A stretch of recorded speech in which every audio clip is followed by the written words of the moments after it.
नमस्कार दोस्तों, bat ball channel में आपका स्वागत है। यहाँ आपको स्पोर्ट्स और पाकिस्तानी मीडिया से संबंधित वीडियोस देखने को मिलेंगे, इसलिए चैनल को सब्सक्राइब करना और बेल आइकॉन दबाना ना भूलें। धन्यवाद। एंड वसीम अकरम ने क्या वार्निंग दे दी इंडिया को और क्या कहा, वो उस हवाले से जरूर बात करेंगे। और वार्निंग दी पर क्यों दी ये भी जरूर बात करेंगे। साथ ही साथ फिर एक और डिस्कशन जो हमारी होगी वो डेल स्टेन ने सूर्य कुमार यादव के बारे में क्या कहा, किन की सिफ्त में लाके, किन की लाइन में लाके जो है डेल स्टेन ने खड़ा किया है सूर्य कुमार यादव को, उसके हवाले से भी बात करेंगे। मगर उनका जरूर ये मानना है कि वो वर्ल्ड बेस्ट T20 बैटर हैं। देन जब बात करते हैं, इंग्लैंड ने टूर करना है, पाकिस्तान का टेस्ट टीम का ऐलान कर दिया है इंग्लैंड ने। टेस्ट टीम में जो है कैप्टन आपको दिखेंगे स्टोक्स, क्योंकि जो है स्टुअर्ट ब्रॉड ये मिस करेंगे टूर। जिमी एंडरसन जो के हिस्सा हैं स्क्वाड का, ये वही हैं जो 17 साल पहले भी टेस्ट टीम के लिए आए थे। तो अब देखें 17 साल बाद फिर से वो आपको आते हुए दिखेंगे। फिर उसके बाद बात करेंगे पाकिस्तान वर्सेस बांग्लादेश, जो कि कल खेला जाएगा इस ट्राई नेशन में, जो कि होगा डेफिनेटली एक डेड रबर। इसका मतलब ये है कि पाकिस्तान कंप्लीट तैयारी कर सकती है न्यूजीलैंड से फाइनल खेलने से पहले। And in the and replacements हुई इंडिया के स्क्वाड में, मगर रिजर्व्स में रिप्लेसमेंट हुई है। और क्या क्या रिप्लेसमेंट हुई है वो सारी बात करेंगे। मगर एक डिबेट जो कि मुसलसल इस वक्त चल रही है, वो चल रही है शम्मी या सिराज। आपका क्या पॉइंट ऑफ व्यू आप भी बताइएगा। मगर जल्दी से वीडियो को लाइक करें, चैनल को सब्सक्राइब करें। शुरुआत करते हैं, आगाज करते हैं अपनी डिस्कशन का।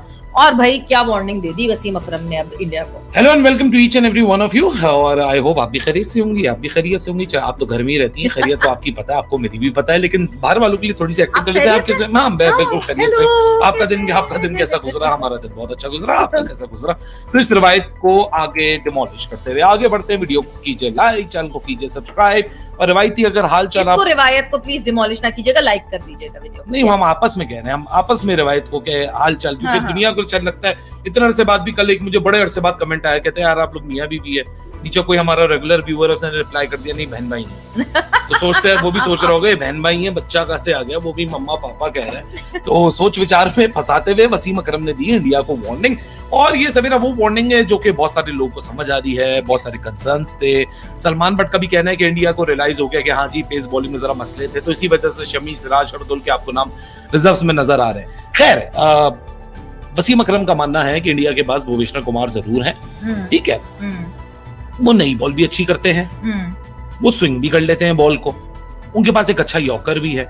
लेकिन वसीम अकरम का मानना है कि इंडिया अगर वो 11 में खेलते हैं, और क्योंकि पेस अटैक होगा, क्योंकि पेस अटैक लीडर होंगे, क्योंकि एक्सपीरियंस्ड है, तो वसीम अकरम का मानना ये है। और वसीम अकरम की बात को देखें, आप रद्द नहीं कर सकते। वसीम अकरम फास्ट बॉलर के लिए या पेस अटैक के लिए कोई अपनी स्टेटमेंट दे रहे हैं, अपनी सजेशन दे रहे हैं, अपनी एडवाइस दे रहे हैं, वो दुनिया के किसी भी प्लेटफॉर्म के ऊपर उसको बहुत मायने रखा जाएगा, क्योंकि वसीम अकरम के पास क्रेडेंशियल्स हैं इस टॉपिक पे बात करने के, और स्पेशली ऑस्ट्रेलिया में खेलने के। बड़ा वसी एक्सपीरियंस है। अब ऑस्ट्रेलिया उनका घर भी है, ससुराल भी है, तो आते जाते बड़ा रहते हैं। ऑस्ट्रेलिया की क्रिकेट भी उनको बड़ी करीब से देखने को मिलती है, कंडीशंस भी देखने को मिलती हैं। तो उनका कहने का मकसद ये है कि वो कहते हैं इंडिया के पास भुवनेश्वर कुमार तो है ही है, लेकिन उनके पास गुड बॉल करने का भी, न्यू बॉल करने का भी अच्छा उनको हुनर आता है। वो बॉल को घुमा भी सकते हैं। लेकिन वसीम अकरम का मानना ये है क्योंकि उनके पास पेस नहीं है, तो अगर कहीं ऑस्ट्रेलिया में वर्ल्ड कप के कंपटीशन में कंड्यूसिव कंडीशंस नहीं मिली, जहां सीम और स्विंग को मदद मिले, वहां सबसे बड़ा वो कहते हैं कि मुझे डाउट है कि वो इंडिया के लिए वो एक ऐसा 4 ओवर ऐसा एक्सपोज विंडो खोल देंगे कि वहीं से फ्लड की तरह रन्स आएंगे, and he will be very predictable, और इंडिया का एक बहुत बड़ा वीक लिंक ये साबित हो सकते हैं। ये वसीम अकरम का बेसिकली कहना है कि भुवनेश्वर कुमार, क्योंकि उनके पास पेस नहीं है, कंडीशंस अगर इस तरह की नहीं हुई, तो भुवनेश्वर कुमार इंडिया के एक वीक लिंक होंगे। वो इंडिया को एक अपनी तरफ से एक अपना पीस ऑफ एडवाइस और एक वार्निंग उन्होंने इंडिया को जारी की है। रिपोर्टर से बात करते हैं, बैटर्स उनको टारगेट कर सकते हैं। अच्छा, बहुत सारे हम लोग हैं, हम वसीम अकरम जैसे, हम सबके पास क्रेडेंशियल्स तो नहीं है और ना कभी जिंदगी में हो सकते हैं, लेकिन हमें भी ये बात लगती है। और मुझे लगता है कि अब आज जो रिजर्व्स में सवेरा, शमी, सिराज और शार्दुल ठाकुर का नाम इंक्लूड हुआ है, रवि बिश्नोई, श्रेयस अय्यर और दीपक चाहर, तो वो तो इंजर्ड ही हैं। तो इन तीनों को बोला गया है कि आप इंडिया में रहेंगे, ये लोग जाएंगे। क्या तुम्हें लगता है कि इंडिया का सोच विचार अब जा रहा है? क्या ऐसा तो नहीं है कि शमी, सिराज दोनों को स्क्वाड में डाल दिया जाएगा और शायद इधर में से किसी हर्षल जैसे एक नाम मुझे दिखता है कि उसकी सेक्रीफाइस कर सकता है इंडिया? लेकिन प्रॉब्लम्स बहुत है। अगर इंडिया भुवनेश्वर कुमार, अगर आप 11 को रख के देख लो, 11 समझ नहीं आएगी फिर क्या इंडिया अपनी बैटिंग के ऊपर सेक्रीफाइस करेगा, कॉम्प्रोमाइज करेगा अगर हर्षल पटेल को निकालता है? क्योंकि हर्षल पटेल को अगर इंडिया खिलाता है तो बैटिंग की डेप्थ बड़ी हो जाती है, तो बैटिंग को भी वीक करना पड़ेगा। तो वसीम अकरम और दुनिया जिस तरह से बात करी है, वर्ल्ड कप करीब है, सबसे पहला मार्का इंडिया पाकिस्तान है, तो एक दूसरे पे बात जरूर होगी इसके ऊपर। लेकिन मुझे लगता है सवेरा प्रॉब्लम तो है कि इंडिया अपनी 11 बनाएगा कैसे? या वो हर्षल पटेल को बैक करेगा या आगे जाएगा? क्योंकि देखो सवेरा टीम्स जो बनती है ना, हर टीम का एक अपना कंपोजर है। कल की बात देख लो, बल्कि आज की बात देख लो, पहला मैच इंग्लैंड ऑस्ट्रेलिया से जीतती है, उस ऑस्ट्रेलिया की साइड पे ना स्टार्क होते हैं ना कमेंट होते हैं, ये नहीं होता है। अगले मैच में वो लोग ऑस्ट्रेलिया वापस लाता है, बड़े लड़के ले आते हैं, इंग्लैंड मार्कवुड को बिठा देता है और वो जीत जाते हैं तब भी। और ये वही इंग्लैंड है जो अपने घर में इंडिया को खेल रही होती है, जिस इंडिया में ना बुमराह होता है ना शमी होता है, इंडिया उनको उनके घर में हरा देती है। तो देखो अ लॉट ऑफ टाइम्स आप कोई फिक्स फॉर्मूला नहीं होता paper There's no hard and fast rule. No hard and fast rule. लेकिन वही वाली बात होती है कि नेशनल लेवल पे लड़के खेल रहे हैं तो कुछ किया है तभी खेल रहे हैं ना, और अगर कंडीशंस उनकी स्किल से मिल जाए तो हो सकता है परफॉर्म भी कर जाए। बट एक चीज अली, जो अब इंडिया को मसला आ रहा है, जो कि आज जो है आउट लाउड वसीम अकरम ने भी जिसकी बात की, जब हम ये पेस की बात करते हैं, इतनी बेंच हमें तैयार होती हुई दिखती है, बुमराह रिप्लेसमेंट नहीं दिखता। तो यार इतने सारे लोग, यार बुमराह रिप्लेसमेंट आपको इस वजह से इतने सारे लोगों में नहीं दिखता क्योंकि इतने अरसे में जो बॉलर इस्तेमाल, या मेरे ख्याल से इंडिया ने एक्सपेरिमेंट बहुत किया, लेकिन मुझे अभी भी ऐसे लड़के लगते हैं जो कि टीम के मतलब इंडिया की विंग्स में बैठे हुए हैं, जिनको तैयार करने में टाइम लगेगा, जिनको ट्रस्ट नहीं है, जिनको ट्रस्ट पे शायद मोहसिन खान उनको नहीं लेकर है, Yes. ऐसे मुकेश चौधरी हैं, वो नहीं स्कीम ऑफ थिंग्स में आ सके।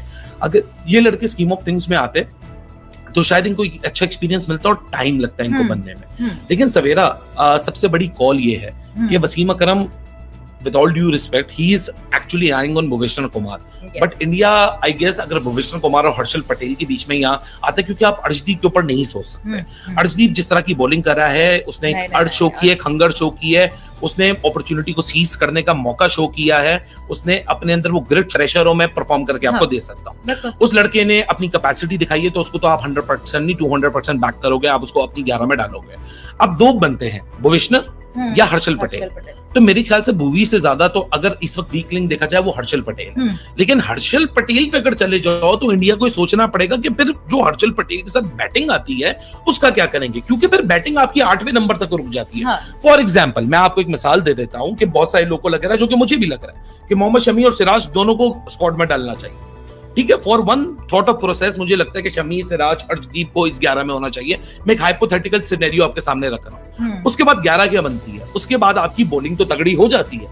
जो बहुत सारे लोग इस साथ बॉलिंग की वीकनेस के ऊपर बात कर रहे हैं, शायद उसके ऊपर बात करने के लिए मुंह बंद हो जाए, लेकिन फिर बैटिंग जो ऊपर वाले उनको इंश्योर करना पड़ेगा, क्योंकि फिर आपकी डेप्थ में बैटिंग वीक होती है, क्योंकि आप रोहित, केएल, विराट, सूर्या कुमार यादव, हार्दिक पांड्या, डीके, ठीक है, ये आपके 6 नंबर हो गए। 7वें नंबर पे अक्षर पटेल, 8वें पे आपके पास डायरेक्ट मोहम्मद शमी आ रहे होंगे, 9वें पे आपके आ रहे होंगे मोहम्मद सिराज, 10वें पे आपके पास हो गए युजवेंद्र चहल, 11वें पे आपके पास हो गए भुवनेश्वर कुमार, और सॉरी 10वें पे हो गए भुवनेश्वर कुमार और 11वें पे हो गए अर्शदीप सिंह। तो आपकी बैटिंग 8वें नंबर तक होती है। ये डिसीजन इंडिया अफोर्ड कर सकता है लेना, इस वजह से, बिकॉज मैं इंडिया के टॉप 5 टॉप 6 की बात करती हूँ, they all are responding, they all are contributing, they all are making runs, I believe they're the reliable batting side। तो मुझे नहीं लगता कि आप मतलब अब आप ये सोचें कि जी 9वें नंबर का बैटर नहीं है हमारे पास। तो 9वें नंबर की बैटिंग तक की, जिस तरह हम फायर पावर, जिस तरह हम बैटिंग हाउस कहते हैं इंडिया को, मतलब अगर ओपनर जिस दिन नहीं चलते हैं, उस दिन डाउन दी ऑर्डर आके, उस दिन मिडिल ऑर्डर, उस दिन डाउन दी ऑर्डर आके सूर्य कुमार यादव है आपके पास, दिनेश कार्तिक आपको देते हैं, हार्दिक पांड्या हैं, तो आपके पास ऑप्शंस बहुत सारे हैं। तो मुझे नहीं लगता कि batting would be any concern that India would be thinking about कि हमारा 8 तक सिर्फ बैटिंग होगी, 9वां लड़का जो है वो बैटिंग नहीं कर पाएगा, तो नहीं, मुझे नहीं